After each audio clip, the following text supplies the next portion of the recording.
অভিনন্দন বাংলাদেশের মেয়েদেরকে।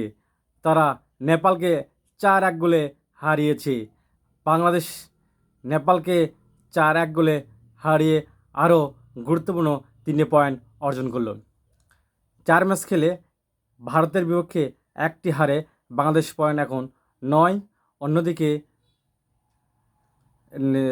ইন্ডিয়ার পয়েন্টও 9, কিন্তু বাংলাদেশ 1টি ম্যাচ হেরেছে, ইন্ডিয়া 1টি ম্যাচ কম খেলেছে। আশা করা যায় বাংলাদেশ নেক্সট ম্যাচে যদি ইন্ডিয়াকে হারায়, তারপর গোল ব্যবধানে বাংলাদেশ পিছিয়ে থাকবে। তবে বাংলাদেশের গোল ব্যবধান আরও বাড়াতে হবে। ইন্ডিয়া নেপাল এবং ভুটানকে বড় ব্যবধান হারিয়েছে, বাংলাদেশ সেখানে অনেক পিছিয়ে আছে। বাংলাদেশ ইন্ডিয়ার সাথে খুবই খারাপ খেলেছিল। তো আশা করা যায় বাংলাদেশ হয়তো নেক্সট ম্যাচে ইন্ডিয়াকে হারাবে, কিন্তু গোল ব্যবধানে পিছিয়ে থাকার জন্য বাংলাদেশ চ্যাম্পিয়ন হতে পারবে না।